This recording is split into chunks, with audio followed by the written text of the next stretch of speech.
Howdy, it's Jim Morado, and we're about to go into that building. We're going to go into the basement and check out the International Paranormal Museum and Research Center, Somerset, Kentucky, middle of February 2024. And I thought they had some pretty cool stickers. Some of these stickers were available inside in the gift shop, but of course people have put their own stickers up right outside of the Paranormal Museum, and I thought they were pretty cool. Hopkinsville was represented. The Hopkinsville Goblins, or Kelly Green Men, whatever you want to call them. It's a little area that I love, and you walk down these stairs. You go into the Paranormal Museum. I took a lot of video. In fact, this is going to be around 20 minutes. And I just thought I would let you kind of look around with me and check out what's there. And of course, there's a couple signs with their hours. They had some maps up showing some of the more notable cryptids and critters around Kentucky. They had similar maps for other neighboring states. They had a great selection of t-shirts, stickers, postcards, and they've done well on their merch. And there's where you buy your tickets. They had a Valentine's Day special. My wife and I took advantage of that and got some extra swag. There's a look back out at their little gift shop area. Oh, and they had these masks.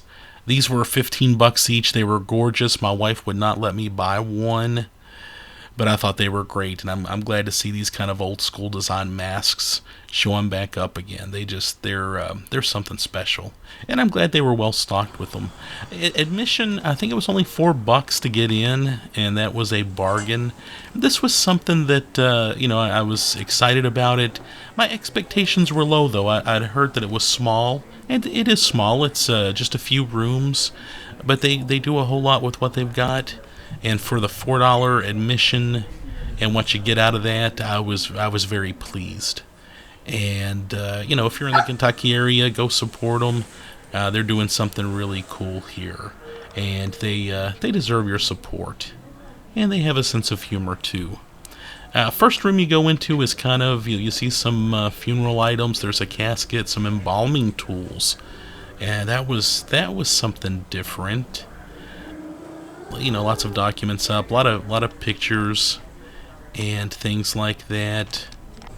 There's that embalming stuff that I just that's always fascinating to me. By the way, if you hear anybody barking in the background, that's my cryptid, my Chihuahua Min Pin Forest. He is a little excited about the video too, so please ignore him if you hear him.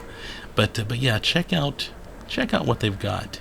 Just a fascinating collection. Yeah, the collection ran the gamut. You had a lot of Bigfoot, alien, crime, psychic. There was some voodoo stuff. Obviously some true crime has to be represented at a museum like this.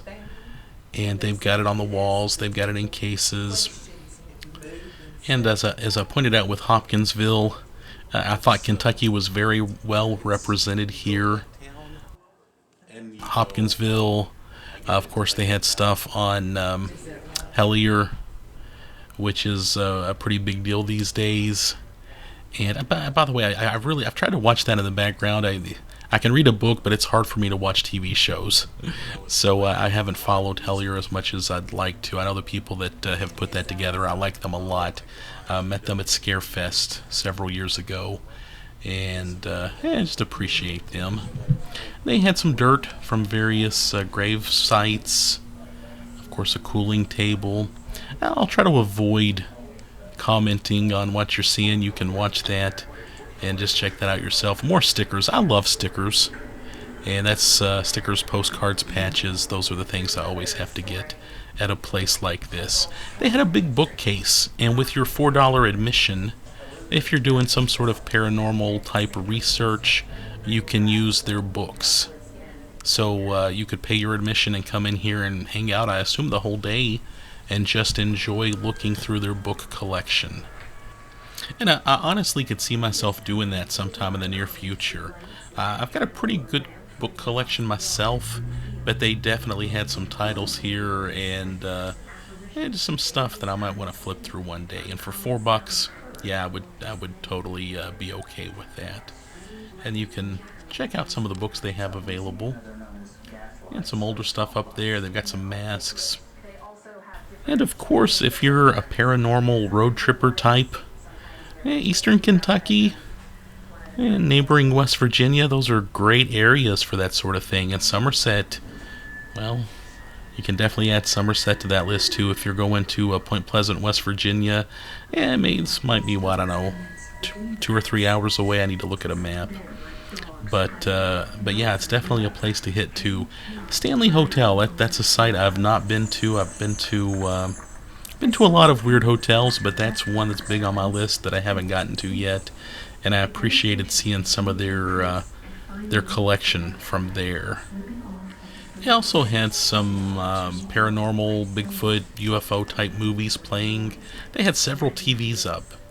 And, I guess you could probably go there and just enjoy watching a show if you'd like. It seemed like a small and friendly enough place. I bet if you had a request, they'd let you watch something if they had the DVD.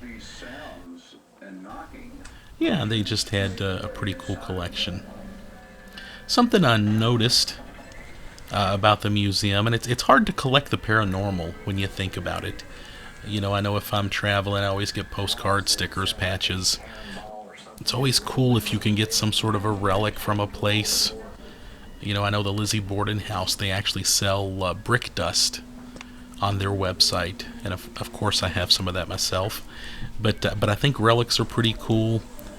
However, with a lot of this stuff, there are, there's Mothman beer. And there's... Bigfoot hot sauce and things like that. And those are cool things to collect. They had a lot of that. They had a lot of, kind of mass-produced merchandise influenced by Bigfoot, by the Flatwoods Monster and things like that. There's a leprechaun doll that is supposedly haunted, and I thought that was pretty cool. They did have some haunted relics here from, there was a mannequin from a local business, and that was just kind of cool and weird. There's a big banner for Cryptid Con, of course, with event. Oh, there's that mannequin I mentioned. Of course, with the Mothman Festival and events like that, you're seeing more. I went to the Frogman Festival last year, and that was really cool. I've been to the Mothman Festival many times. It's gotten kind of big lately though, so I've stopped going. It used to be a lot smaller. I'm not as big on big crowds as I used to be. Some more kind of haunted, crazy relics. They had signs up by these talking about them a little bit. There's a lock from Waverly Hills. I have not been to Waverly Hills yet, and that's something I need to resolve very soon. I've been to the Winchester Mystery House. I've been to Salem many times. I've been to many haunted sites, but I have not been to Waverly yet. Yeah, I'm reading that book right now, the book they just showed on the Ohio Reformatory. They had a lot of ghost hunting gear. They had displays about ghost hunting gear. I thought that was interesting. Yeah, I've really not tried specifically ghost hunting, but there's some gear. One thing I thought that they might have here, but they didn't. I thought they might have a display on, ghost hunting and pop culture. Of course, over the last couple of decades, maybe even longer, the ghost hunting shows have become a big deal. And there's a John Keel book back there. Of course, John Keel, famous for his book, The Mothman Prophecies. It's always cool seeing an old John Keel book. Just always kind of fascinating and interesting. You can't go wrong with John Keel. What an interesting person. And there's this is kind of the second room we went through. We just sort of went through it and just kind of an angle of it to give you an idea of how big the rooms are. And of course, I did notice some items from New Orleans. Been there too in our various road trips. And it's a town that's a little bit crazy for me. I enjoyed it, but man, it is one big party.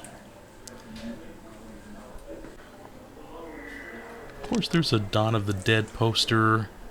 I've got a Dawn of the Dead poster, not that one though. Various other things related to the paranormal, of course. I would love to hear from other people who take road trips to see paranormal hotspots and stay in haunted hotels and things like that. You know, I enjoy history. I like the Civil War. I enjoy historic hotels. And you know, if we're in a town and they do a ghost walk, I will likely try to get in on that ghost walk. And if a historic hotel is haunted, well, that's a huge bonus too. And I do have towns that I like more than others. Yeah, you know, I mentioned Salem earlier. That's just a great town. San Antonio, Texas, that's another great town with its history and with its ghosts. Of course, the Sisters Grimm do a wonderful ghost tour out there, and they've got a really cool shop. And the couple that runs that, they've written a fun book on it. And, you know, not too far from, well, if you're in Kentucky, if you're in eastern Kentucky, of course, there is Point Pleasant.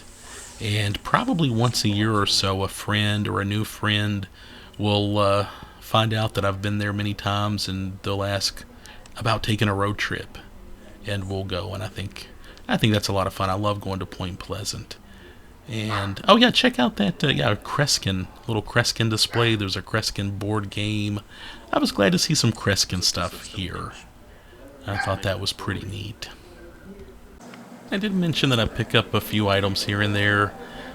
Some of the stuff associated with serial killers, totally cannot get into. That's just a little bit much for me. Yeah, but to each their own, and I understand that. Another look back at the room, kind of the first room you go through, and yeah, more displays up on the wall, so you can see that they've got some videos going. Love that the Boggy Creek Monster clock there. I thought that was really cool. I might need to track down one of those. And of course, the Loch Ness Monster is represented. I had several Bigfoot foot castings in this room. Actually, quite a bit on Bigfoot. I was impressed. Also, a lot on Goatman. And again, you know, especially being from Kentucky, and I know there's various Goatman legends, but of course Louisville has their Goatman legend, and I love those statues. Another neat place we've been to is the Museum of the Weird there in Austin. I know they had a poster for it earlier. That was a cool thing to go check out. And maybe another hour or so east of Point Pleasant in West Virginia, you can go and check out the Braxton County Monster, the Flatwoods Monster. They do have a museum there. I believe they're doing a festival too. And that's a neat town, and I'd like to get there more often. I love the old cryptid action figures that used to be around. I think those are really neat, and they were well done. Yeah, again, just some cool stuff. Some very unique artsy stuff here. I was impressed with. I don't know if folk art's the right word. Some of it definitely was, and of course you had stuff on the Silver Bridge in Point Pleasant, Men in Black. Again, Mothman was well represented here. I love the miniature statue of the Point Pleasant Mothman statue. I know some people ordered those when they first came out, and I know they didn't get them. It seemed like there was something up with that. So those are pretty hard to find. Mothman hot sauce. And of course the Mothman Festival, Point Pleasant, it just keeps getting more legendary. Of course, Turtle Man was kind of started his career there. And I remember when we used to go to some of the earlier Mothman festivals, I remember seeing him and just not thinking much about him. Another of my favorite haunted places, Adams, Tennessee, and the Bell Witch, which is right on the Kentucky-Tennessee border. There in western Kentucky. And they did have a little bit on the Bell Witch. I would have liked to have seen more. Love this big, huge Bigfoot costume. He was pretty cool. Perfect for photo ops. More castings. I thought those castings were great. I was impressed with their casting collection. and with their statues. These statues were really well done, as you can see. Yeah, but I thought there might be more of a representation of some of the Ghost Hunter TV shows. And, not really, I would rather see some castings and posters and some of these statues over that sort of thing. But, well, yeah, I thought there just might be more of that. Do you have a favorite cryptid? And of course, it's kind of hard to define what's a cryptid, what's a UFO encounter, and what's a ghost these days.